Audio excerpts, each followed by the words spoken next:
कुंभ राशि, ये नागिन आपके प्राणों की रक्षा कर रही है। पिछले 6 सालों से आपके परिवार पर छत्रछाया ये बनाकर रखे हुए है और तो और करीब 3 बार आपको मरते-मरते भी बचाया है। जी हाँ दोस्तों, इस नागिन ने आपको मौत से बचाया है। यमराज आपके प्राण लेने आए थे, लेकिन इस नागिन के कारण यमराज ने भी आपके प्राण नहीं लिए। दोस्तों, बहुत बार आप मौत के मुंह से बाहर आए हैं। कई बार आपका वाहन से एक्सीडेंट होते-होते बचा है।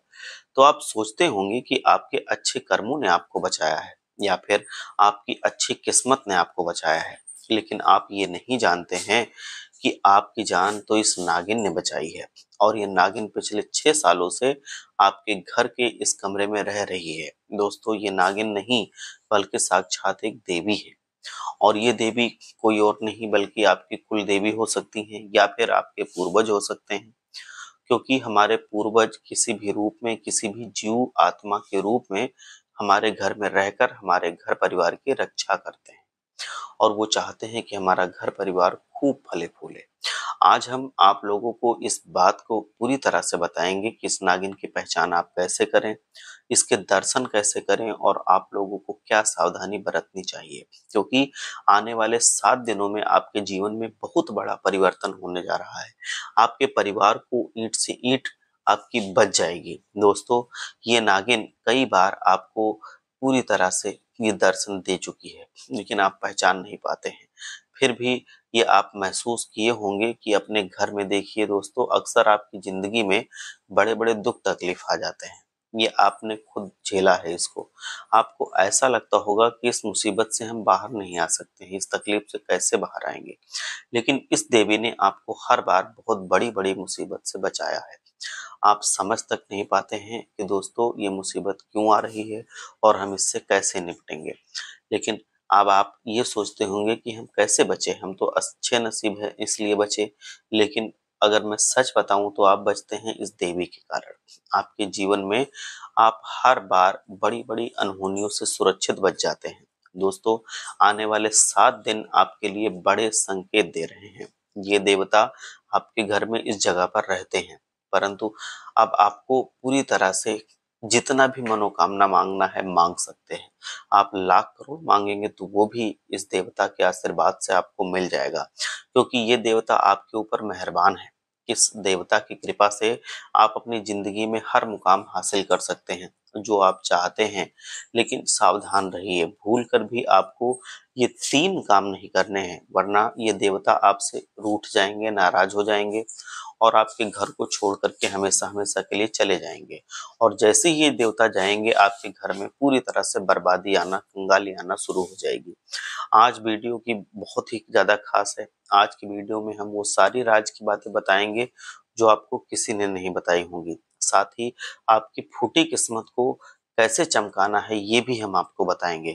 तो शुरुआत से लेकर अंत तक हमारे साथ बने रहिए, क्योंकि आज की वीडियो में हम 100% आपको सबूत के साथ हर एक चीज़ बताएँगे। वीडियो बहुत ही ख़ास है, इसलिए वीडियो को एक लाइक कीजिए और कमेंट बॉक्स में जाकर के जय बजरंगबली ज़रूर लिखिए, जिससे पवन पुत्र हनुमान का आशीर्वाद आपके ऊपर और आपके पूरे परिवार के ऊपर बना रहे। दोस्तों, आप सभी जानते हैं कि प्रत्येक देवी और देवता का एक वाहन होता है। हालाँकि देवी देवताओं को कहीं आने-जाने के लिए वाहन की ज़रूरत नहीं होती है, फिर भी ये होता है। लेकिन इससे ये हम समझ सकते हैं कि उक्त वाहनों का कितना महत्व है। देवी देवताओं के वाहनों की असली दोस्तों कहानी क्या है, हम आपको ये भी बताएंगे। दोस्तों, पशुओं को भगवान के साथ नहीं जोड़ा जाता, तो शायद पशु के प्रति हिंसा का व्यवहार और ज्यादा होता। तो हमारे धर्म ने पशुओं को धर्म के साथ जोड़ करके, भगवान के साथ जोड़ करके उनकी हिंसा होने से रोकने में बहुत ज्यादा ये किया है, मतलब योगदान दिया है। भारत में मनीषियों ने प्रकृति और उसमें रहने वाले जीवों की रक्षा का संदेश दिया है। दोस्तों, हर जानवर, हर पशु किसी न किसी भगवान का प्रतिनिधित्व करता है, उनका वाहन होता है। इसीलिए दोस्तों, आपको अगर भगवान को प्रसन्न रखना है, तो आप उनके वाहनों को, यानी कि इन जीवों को प्रसन्न करके भगवान को प्रसन्न कर सकते हैं। ध्यान से सुनना, माता लक्ष्मी का वाहन उल्लू होता है। उल्लू उनका प्रतिनिधि है। दोस्तों, उल्लू माता लक्ष्मी का प्रतिनिधि है और उल्लू सबसे बुद्धिमान जीव माना जाता है, सबसे बुद्धिमान जीव। दोस्तों, उल्लू को भूत और भविष्य का जो होने वाला है वो सब ज्ञात होता है। अगर आपके घर के आसपास उल्लू आपको दिखाई दे तो ये बहुत ही शुभ माना जाता है। इससे माता लक्ष्मी आपसे प्रसन्न है, ये संकेत आपको मिलता है। अगर आपको आपके आसपास कहीं पर भी उल्लू के दर्शन हो जाएं तो मन ही मन उनसे प्रार्थना जरूर कर लेना। जो भी मनोकामना होगी वो जरूर मांग लेना, आपकी मनोकामना तुरंत पूर्ण हो जाएगी। शिव जी का वाहन दोस्तों नंदी बैल है। वैसे तो गौ माता को हम माता का दर्जा देते हैं, लेकिन बैल दोस्तों हम उनको इतना नहीं पूजते। लेकिन आप सभी जानते हैं कि नंदी बैल शिव जी का वाहन होता है और उनका प्रतिनिधित्व भी करता है। शिव के एक गढ़ का नाम है नंदी। प्राचीन कालीन किताब कामशास्त्र, धर्मशास्त्र, अर्थशास्त्र, मोक्ष शास्त्र में से दोस्तों काम शास्त्र के रचनाकार नंदी जी थे। दोस्तों बैल खेती के लिए हल में जोते जाने वाला एक महत्वपूर्ण पशु है। इसीलिए अगर आपको बैल कहीं पर भी दिख जाए तो आपको दोस्तों रोटी अवश्य खिलानी चाहिए। जिस प्रकार आप गौ माता को रोटी खिलाते हैं, ठीक वैसे ही आप बैल को भी रोटी अवश्य खिलाएं। दोस्तों बैल को चारा खिलाएं, इससे देवाधिदेव महादेव का आशीर्वाद आपको जरूर मिलता है। अब दोस्तों एक बहुत ही दुर्लभ जानवर बाघ जो है वो माता पार्वती का वाहन है। बाघ जो कि दोस्तों आसानी से शहरों में तो दिखाई नहीं देता, आजकल गांव में भी नहीं दिखाई देता है, जंगलों में भी जल्दी दिखाई नहीं देता है क्योंकि ये बहुत कम है, विलुप्त हो रहे हैं। लेकिन बाघ जो माता पार्वती का वाहन होता है और उससे भी आगे जाकर के माता जो दुर्गा हैं उनका वाहन शेर होता है। कहते नहीं है शेरों वाली तेरी सदा ही जय, तो वो शेरों वाली होती हैं, उनका वाहन शेर होता है। बाघ को माता पार्वती का और जो शेर है इनको माता दुर्गा का हम वाहन मानते हैं। अगर कभी किसी भी वजह से कहीं जंगल में अगर आपको दर्शन हो जाए बाघ के या शेर के, तो आप समझ लेना कि आप बहुत ज्यादा लकी हैं, बहुत ज्यादा भाग्यशाली हैं। चिड़ियाघर में देखने की हम बात नहीं करते हैं क्योंकि वो नेचुरल नहीं होता है, वो आप जाके देखते हैं तो उसकी बात हम नहीं कर रहे हैं। अगर आपको कहीं ऐसे ही दिखता है जंगल में या कहीं, तो आप समझ लेना कि आप बहुत ज्यादा भाग्यशाली हैं। हालांकि ऐसे एक खूंखार भी होते हैं तो उनके पास नहीं जाना चाहिए। तो अब हमें खतरा भी होता है तो इसका भी आपको ध्यान रखना है कि पास कभी नहीं जाना है। लेकिन आपको अगर दिखता है तो आप अपनी मनोकामना तुरंत मांग लें। देखिए जो मूसक है, चूहा, ये गणेश जी का वाहन है। दोस्तों चूहे अक्सर घरों में आते रहते हैं। कई लोग चूहों को मारने के लिए दवाई रख देते हैं, कई लोग चूहों को मारने के लिए तरह तरह के हथकंडे अपनाते हैं, कुछ मार देते हैं। परंतु आप सभी जानते हैं कि गणेश जी का वाहन है मूसक यानी कि चूहा, और चूहा अगर आपके घर में है और अगर वो आपका नुकसान कर रहा है तो आप उसको पकड़ लें, उसको कैद कर लें और कहीं दूर जाके उसको पिंजड़े में बंद करके छोड़ाएं। उसको मारें बिल्कुल नहीं, उसको हानि बिल्कुल भी ना पहुंचाएं। ऐसा करने से गणेश जी की दोस्तों क्रोध का सामना आपको करना पड़ सकता है। अगर आपको अपने घर में कहीं पर भी मूसक यानी कि चूहा नजर आ जाए तो तुरंत दोस्तों 2 अगरबत्ती आप लगा दीजिए गणेश जी के सामने, या फिर आप अपने घर में ही कहीं पर लगा दीजिए गणेश जी के नाम से, और जो मनोकामना भी है आपकी वो मांग लीजिए, आपकी मनोकामना अवश्य पूर्ण होती है। देखिए जो कार्तिकेय भगवान है उनका वाहन है मयूर यानी कि मोर। मोर जो है वो कहीं पर अगर आपको दिख जाए तो इससे कार्तिकेय भगवान का आशीर्वाद मिलता है। अगली चीज है दोस्तों कुत्ता, भैरव बाबा का प्रतिनिधि है। काला कुत्ता जो होता है विशेष रूप से महत्वपूर्ण होता है। शनिदेव जी भी काले कुत्ते को बहुत ही ज्यादा पसंद करते हैं। दोस्तों ऐसे में भी आपको काला कुत्ता अगर कहीं पर दिख जाए तो उसको रोटी तुरंत खिलानी चाहिए। अगर आपके घर के आसपास कुत्ते रहते हैं तो दोस्तों आप बहुत भाग्यशाली हैं। इन कुत्तों को आप अवश्य ही सप्ताह में 1 बार या दोस्तों महीने में 1 बार आप नियम बना लें कि रोटी या बिस्किट अवश्य खिलाएं। अगर रोज का नियम बना लेंगे तो और भी अच्छा होता है। दोस्तों गौ माता, आप जानते हैं कि सबसे पवित्र पूजनीय जो है वो है गौ माता। गौ माता के बारे में कौन नहीं जानता है, क्योंकि सभी हम जानते हैं कि गौ माता में 33 कोटि देवी देवताओं का वास है। इसलिए गौ माता जब भी आपके घर के आसपास आपको नजर आ जाए तुरंत उनको रोटी अवश्य खिलाइए। जो गौ माता है उनके नाम पर आप कभी भी गौ माता को अपमानित ना करें।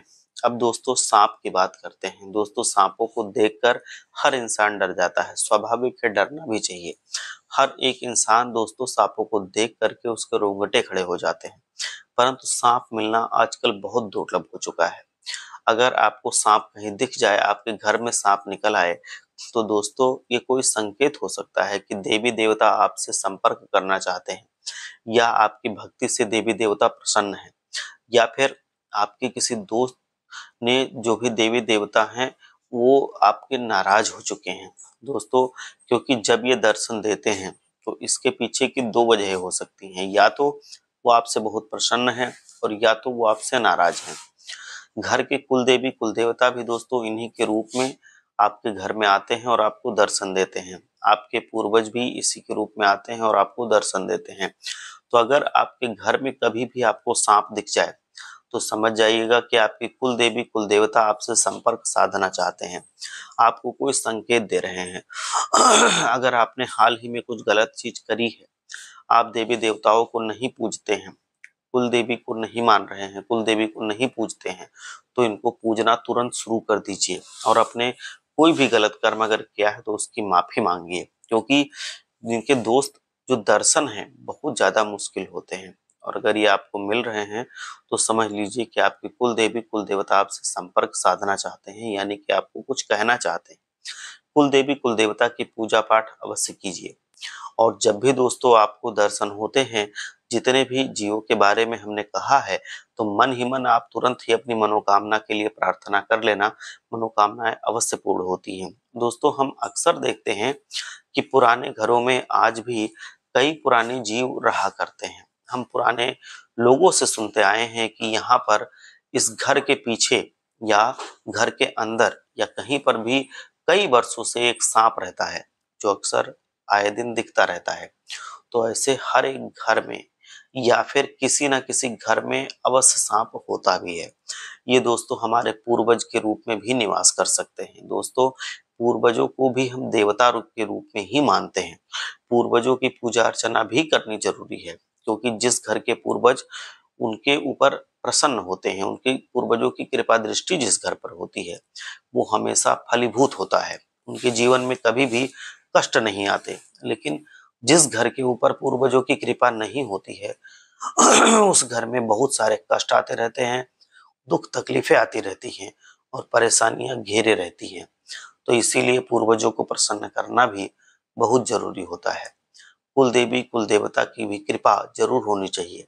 अगर कुल देवी कुल देवता की कृपा नहीं होगी तो वो घर दोस्तों, घर इंसान मैं बताऊं कि वहां पर मन नहीं लगेगा, वहां पर कलह होगी, वहां पर लड़ाई झगड़े होंगे, वहां पर बरकत नहीं होगी। अगर कुल देवी कुल देवता का आशीर्वाद नहीं है तो हमेशा आशीर्वाद होना चाहिए। जीवन में अच्छा होगा, जिससे आपके जीवन में सब कुछ अच्छा होगा। बहुत समय बाद घर में अगर आपके कहीं मेहमान आ जाएं तो भी आपको बहुत प्रसन्न वातावरण रखना चाहिए और उनका भगत करनी चाहिए, उनका मान सम्मान करना चाहिए, जितना हो सके उनको प्रसन्न रखना चाहिए। इससे भी बहुत अच्छे परिणाम प्राप्त होते हैं, हमारी मनोकामनाएं पूर्ण होती हैं। दोस्तों अभी आपके पारिवारिक मामलों की अगर बात करें तो अगर कोई विवाद चल रहा था पारिवारिक मामलों में तो वो मसला हल हो सकता है, पारिवारिक मसला अब हल हो जाएगा। वहीं अगर हम निवेश की बात करें तो ये जो समय है वो निवेश के लिए बड़ा ही अनुकूल समय है। व्यक्तिगत अथवा परिवार के संबंधित कोई भी निर्णय कर लेना हो तो आप अपने से बड़ों की सलाह आप अवश्य लें। ऐसा करना आपके लिए फायदेमंद रहेगा। नकारात्मक प्रवृत्ति के लोगों से कभी मेलजोल ना रखें। जो लोग दोस्तों नकारात्मक प्रवृत्ति के हों, यानी कि गलत संगति के हों, बहुत ही गलत काम करते हों, गलत कर्म करते हों, भगवान को नहीं मानते हों, ऐसे लोगों से संबंध रखना खुद के पैरों पर कुल्हाड़ी मारने जैसा है। इसीलिए ये लोगों के साथ कभी संबंध ना रखें। वहीं मामा पक्ष के साथ आपके संबंधों में खटास उत्पन्न होने की संभावना है, इसको आप उत्पन्न ना होने दें। किसी कारणवश दोस्तों आपके संबंधों में खटास आ सकती है, परंतु अगर पहले से ध्यान रखेंगे तो चीजें सही रहेंगी, नहीं तो चीजें बिगड़ती चली जाएंगी। वहीं कार्य क्षेत्र में स्टाफ के बीच कुछ राजनीति जैसा माहौल बन सकता है और उसका नकारात्मक असर आपकी कार्य क्षमता पर भी पड़ेगा। बेहतर ये होगा कि सभी गतिविधियां अपनी देखरेख में ही करवाएं। नौकरी वाले लोग ध्यान से सुने कि अतिरिक्त कार्यभार की वजह से आपको ऑफिस में वर्क टाइम बढ़ा के करना पड़ सकता है, मतलब आपको ओवर टाइम करना पड़ सकता है। लेकिन इससे आपको बहुत ज़्यादा फ्यूचर में लाभ भी होने की संभावना है। पति-पत्नी आपसी सामंजस्य से घर की सुख-सुविधा तथा व्यवस्था बनाए रखें। व्यर्थ की मौज-मस्ती में अपना समय और पैसा ज़्यादा बर्बाद ना करें। वहीं मौसम के प्रतिकूल प्रभाव की वजह से आपका स्वास्थ्य थोड़ा-सा गड़बड़ रह सकता है। आप थोड़ा-सा अस्वस्थ महसूस कर सकते हैं। हल्का-फुल्का खाना-पानी खाएँ, ज़्यादा बहुत ना खाएँ तथा आपने कभी भी अगर कोई दिक्कत जैसी लगती है कोई चीज़ तो तुरंत ही डॉक्टर से मिलें, उसका टेस्ट करवाएँ। आपके जीवन में आप कभी भी ज़्यादा रिस्क ना लें।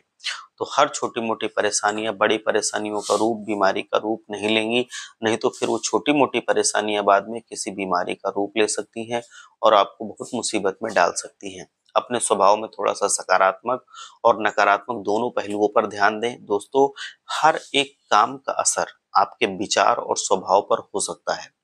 जब तक बातें स्पष्ट नहीं होती हैं, तब तक इन बातों की चर्चा किसी भी व्यक्ति के सामने ना करें। गलतफ़हमी फैलती है, आपका ही नुकसान हो सकता है। अब भावनाओं पर आप नियंत्रण रखें। दोस्तों, कभी-कभी हम बहुत ज़्यादा दिल से सोचते हैं।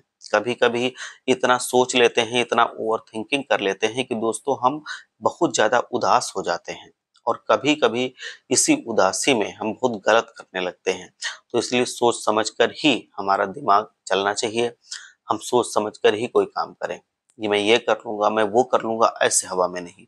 सोच समझ करके उसको बारीकी से पड़ताल करके तब आप इसके बारे में निर्णय लें कि मैं ये कर सकता हूँ या मैं ये नहीं कर सकता हूँ। तो बहुत सारे लोग जो हैं वो भावनाओं में बह जाते हैं, उसमें आपको नहीं बहना है। इन सभी चीज़ों से बाहर आना है। इन चीज़ों पर आपको लगाम लगानी है। जितना ज़्यादा सोचोगे उतना ज़्यादा दिमाग पर लोड लाएगा आएगा और उतना ही चीज़ें अव्यवस्थित होंगी, उतना ही ज़िंदगी में आपके दुःख आएगा, उतना ही आप दोस्तों ध्यान नहीं दे पाओगे अपने कामों में। किसी भी काम में दोस्तों कामकाज के लिहाज से ये सप्ताह जो आने वाला है ये आपके लिए महत्वपूर्ण है और विशेष है।